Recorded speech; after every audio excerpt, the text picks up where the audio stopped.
Para entender qué es una coproducción, quiénes participan en la coproducción, qué obligaciones y responsabilidades y derechos tienen, es importante entender primero qué significa la figura de un productor. Según Julio Raffo, nos define al productor como aquel quien asume las obligaciones y las responsabilidades que se generan por la contratación de servicios, de realización de obras o de locación o adquisición de bienes para la realización de la película. Por ello, es el titular de los derechos y obligaciones que esa producción genera.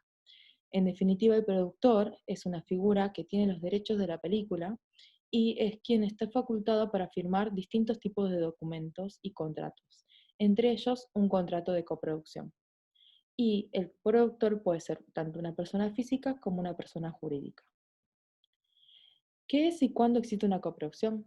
Bueno, entendemos la coproducción como una colaboración entre dos o más productores para producir una obra audiovisual. Una obra audiovisual, entiéndase, porque puede ser un largometraje de ficción, un largometraje documental, una serie o un cortometraje. ¿Y cómo se da esta coproducción?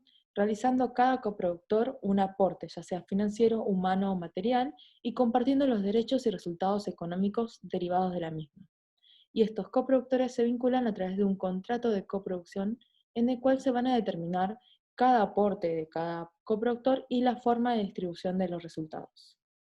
Bien, es importante también entender la diferencia entre un acuerdo de coproducción y un contrato de producción asociada.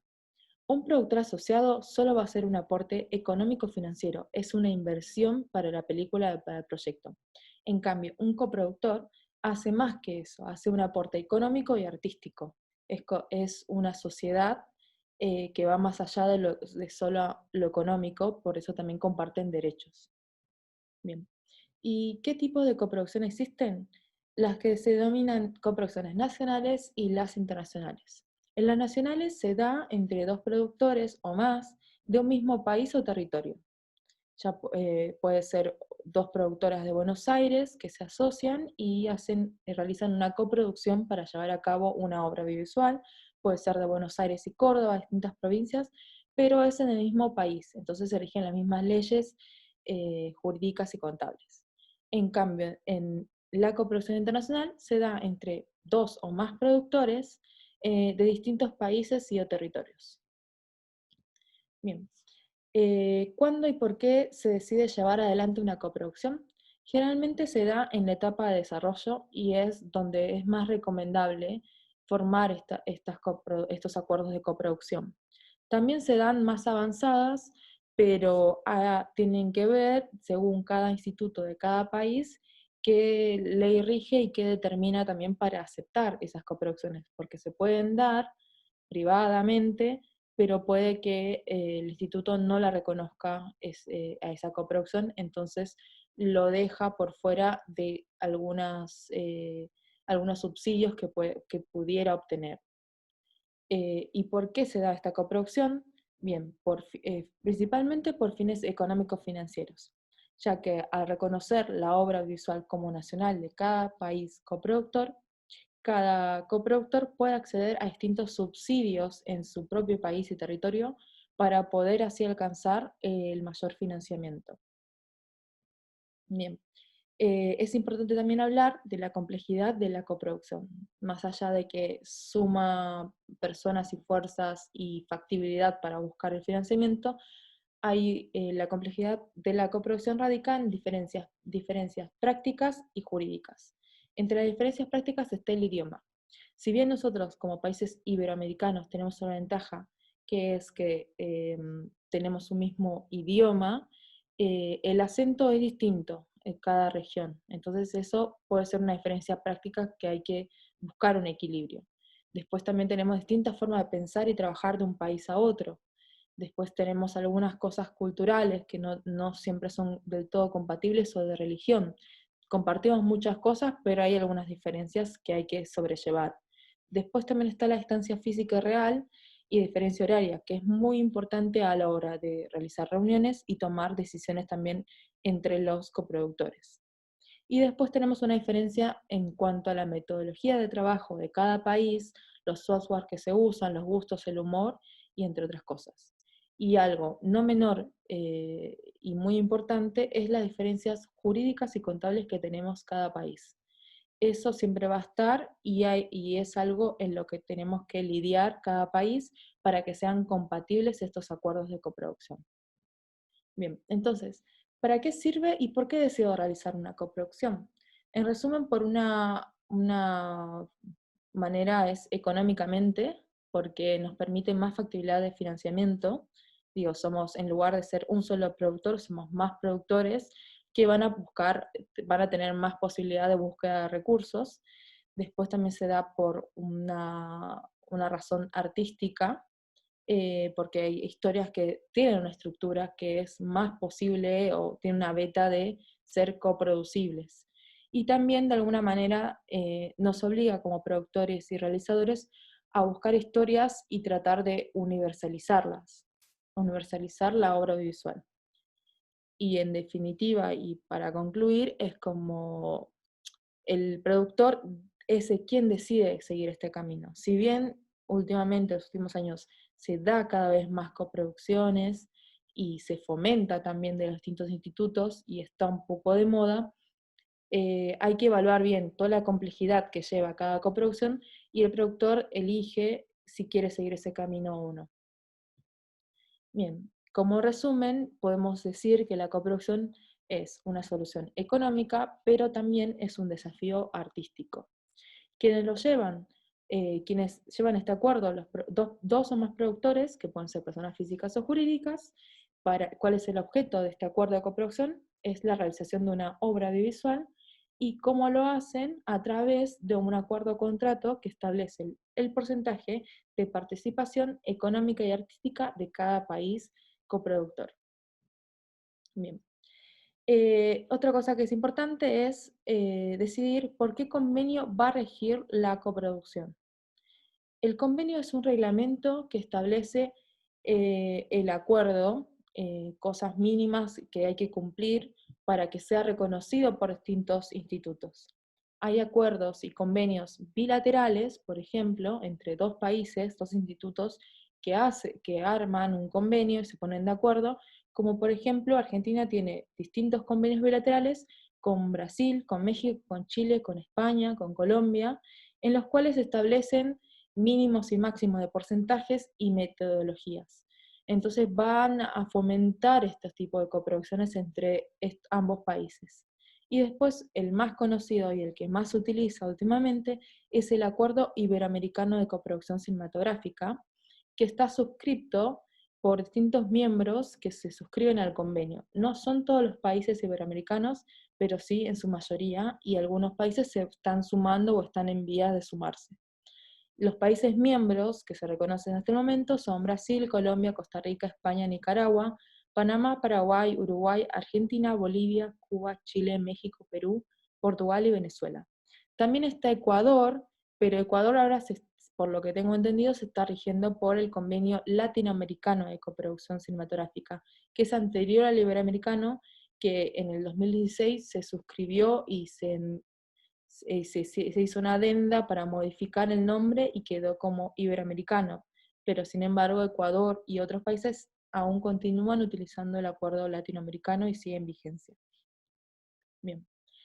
Eh, ¿Qué establece el convenio iberoamericano? Establece ciertas pautas a seguir y algunas de ellas son estas, como por ejemplo, el porcentaje mínimo y máximo de la coproducción, que establece que tiene que ser un mínimo del 20%, el 80% entre países iberoamericanos principalmente. Se aceptan la participación de coproductores de países no miembros del convenio, siempre y cuando sean minoritarios hasta un 30%, y siempre que esté un país iberoamericano como mayoritario. Y también exige el convenio iberoamericano que exista una participación técnica y artística efectiva, proporcional al porcentaje de coproducción. ¿Qué quiere decir esto? Que debe haber la participación de elenco, de personajes protagonistas secundarios de cada país coproductor, y también una participación técnica de cabezas de equipo participando en la coproducción. También exige y pide el convenio que el director tenga una nacionalidad del país miembro, iberoamericano de estos que hablábamos. Que también se debe respetar la identidad cultural de los países miembros, que se debe respetar la lengua de la región, y que cada coproductor tiene derecho a una copia A, y que también cada coproductor se reserva el beneficio de explotación en su territorio. Esto tiene que ver con el reconocimiento de la película de la nacionalidad de cada coproductor. Es decir, que una película, si tiene un acuerdo de coproducción, va a poder tener doble nacionalidad. Esa película es reconocida por ambos países o más países. Bien, en cuanto al contrato de coproducción, que es este acuerdo que hacen por el cual se va a regir la coproducción, es un contrato que no se llega de una manera fácil y sencilla de una sola vez, sino antes de llegar a este acuerdo hay distintas reuniones entre los coproductores, existen también memorandos de entendimiento, cartas de compromiso, hasta en definitiva ponerse de acuerdo y llegar a armar el contrato de coproducción. Y según el convenio iberoamericano, pide que tenga determinadas cosas mínimamente, como por ejemplo este contrato debe contener el título, identificar a los coproductores que van a firmar el acuerdo, identificar al autor del guión, su nacionalidad de residencia, lo mismo con el director, su nacionalidad de residencia, recordemos que se pide que sea de nacionalidad de alguno de los países miembros iberoamericanos. Se pide que esté el presupuesto, puede ser incluido el presupuesto del monto total y anexar un presupuesto por rubros. Se pide que estén claramente los porcentajes de participación, el plan financiero del proyecto, de la obra audiovisual, la distribución de las recaudaciones, los mercados, cómo se van a dividir, además de los territorios que le pertenecen a cada país.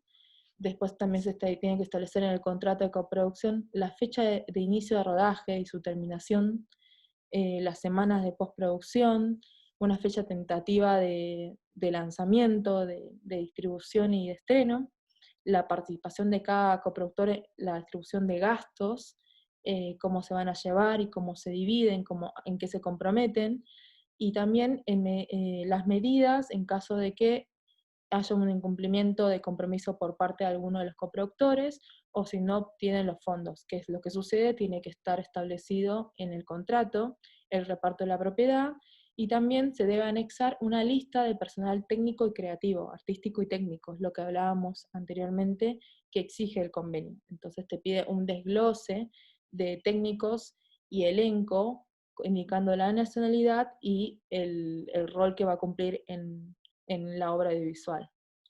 Y también se pide un cronograma de locaciones y un plan de trabajo.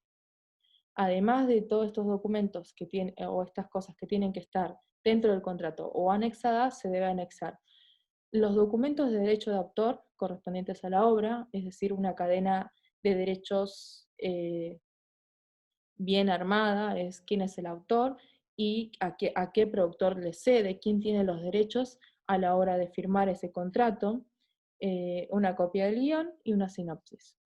Y todos estos documentos que conforman todo el acuerdo y el contrato de coproducción se realizan para ser presentados ante los institutos para solicitar un reconocimiento previo de la coproducción. Este reconocimiento es recomendable que se realice antes de los 40 días naturales de rodaje.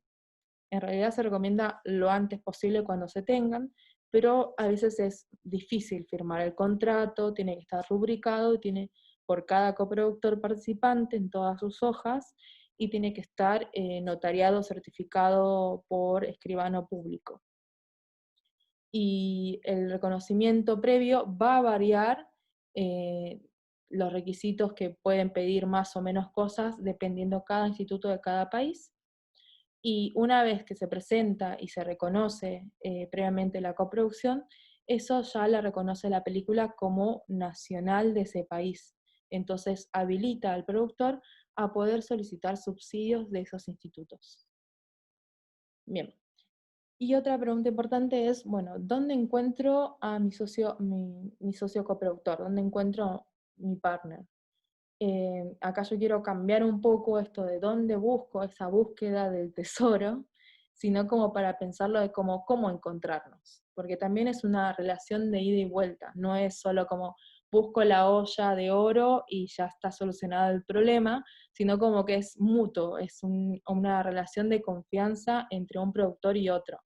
Y no es una tarea fácil encontrarse entre productores para producir una película, dos películas o más. Porque no se coproduce con un desconocido, sino que hay que generar esta confianza, y para ello hay distintos eventos que se realizan que son foros de coproducción o encuentros de coproducción dentro de mercados o festivales.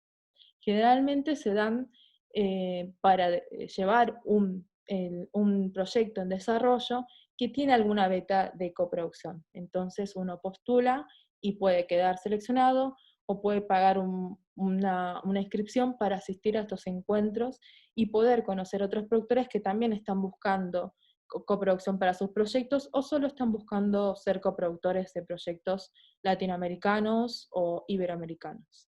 Algunos de estos encuentros, mercados o foros son el MAF, que se realiza dentro del Festival de Málaga, en España, el Foro de Coproducción de Europa y América Latina dentro del marco del Festival de San Sebastián, el Industria FIC dentro del Festival de Guadalajara, en México, el Mestizo Lab, que es como un laboratorio y encuentro de coproducción que incentiva la coproducción entre España y México, el Xmiga Berriac, que es como un laboratorio de desarrollo también, que fomenta la coproducción dentro de animación, dentro de los premios Quirino. Hace poco se está haciendo el foro de coproducción de negocio iberoamericano. Después, dentro del Festival de San Sebastián, también hay otro foro especial para documentales, y Ventana Sur también organiza reuniones o desayunos para incentivar el encuentro entre productores iberoamericanos. Y por último, y no es el último porque hay más también, pero uno de los importantes es el Encuentro Internacional de Productores, que se realiza en el FICI, dentro del marco del Festival de Cine de Cartagena en Colombia. Bien, estos son como lugares donde uno puede presentar, desarrollar su proyecto en laboratorios de producción y realizar encuentros con distintos productores, y también con algunos festivales en sí, como que ya van viendo proyectos en desarrollo, que después pueden invitarlos cuando estén terminados, como que va generando en definitiva una red para que cada uno vaya viendo qué se está produciendo en distintos territorios. Y me gustaría, por último, mostrarles rápidamente un recorrido de los distintos países iberoamericanos, no sé si están todos, y los nombres de los institutos o agencias o lugares, entidades en realidad, que llevan a cabo la realización, el fomento a la producción audiovisual o el desarrollo audiovisual cinematográfico. En Argentina, bueno, que todos ya conocen, es el Inca. En Bolivia hace 2 años está la de cine, antes se llamaba CONACINE, ahora hay una ley y hay fomento. En Brasil está el conocido ANCINE, en Chile tiene 2, el Fondo de Fomento Audiovisual y el Corfo, que es una especie de mecenazgo. Después está en Colombia Proimágenes, en Costa Rica el Centro Costarricense de Producción Cinematográfica, en Cuba el ICAIC, en Ecuador el ICA. Hay que ver si cambió o no, si ahora depende de la Secretaría de Cultura. En España está el ICA, en México el IMCINE, en Panamá el CERTEP, en Paraguay el INAP, en Perú está el DAFO. Es importante que vayan conociendo de los países que les interesan, si tienen un proyecto en vías de ser coproducido, con qué países asociarse, cómo funciona su instituto, si hay fondos especiales para la coproducción, porque algunos, como el DAFO, tiene una vía especial para subsidio de coproducciones minoritarias. Entonces es importante saber si existen o no esos fondos con los países que uno quiere coproducir. En Uruguay está el ICAU, que también tiene un fondo para coproducciones minoritarias. En Venezuela está el SENAC, en Guatemala está la GACINE, En Nicaragua el CONICINE, en El Salvador está la Coordinación de Cine y Audiovisuales de la Secretaría de Cultura de la Presidencia, en Portugal está el ICA, en Puerto Rico la Corporación de Cine de Puerto Rico y en República Dominicana el DG Cine. Bueno, por ahora creo que está todo. Cualquier consulta en la clase sincrónica. Muchas gracias.